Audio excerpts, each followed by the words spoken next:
Asceticism is a lifestyle characterized by abstinence from worldly pleasures, often for the purpose of pursuing spiritual goals. Ascetics may withdraw from the world for their practices or continue to be part of their society, but typically include a frugal lifestyle, without desire for any material possessions or physical pleasures, fasting with time spent practicing religion or reflecting on spiritual matters. Asceticism has been historically observed in many religious traditions, including Christianity, Islam, Hinduism, Buddhism, and Jainism. The practitioners of these religions eschewed worldly pleasures and led an abstinent lifestyle, in the pursuit of redemption or spirituality. Etymology. The adjective ascetic derives from the ancient Greek term askesis, which means training or exercise. The original usage did not refer to self-denial, but to the physical training required for athletic events.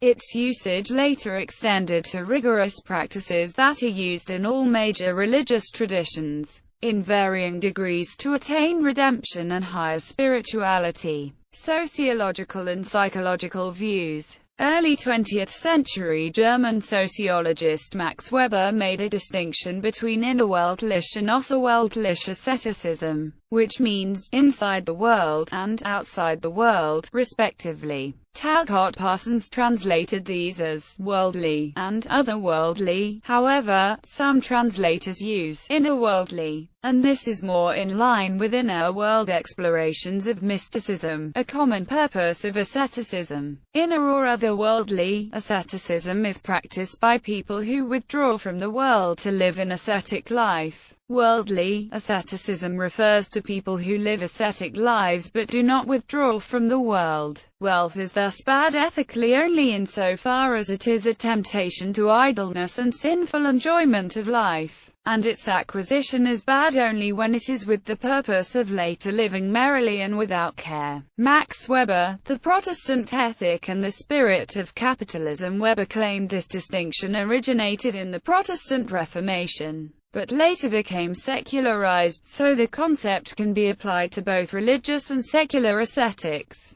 The 20th century American psychological theorist David McClelland suggested worldly asceticism is specifically targeting worldly pleasures that distract people from their calling and may accept worldly pleasures that are not distracting. As an example, he pointed out Quakers have historically objected to bright-colored clothing, but wealthy Quakers often made their drab clothing out of expensive materials. The color was considered distracting, but the materials were not. Amish groups used similar criteria to make decisions about which modern technologies to use and which to avoid.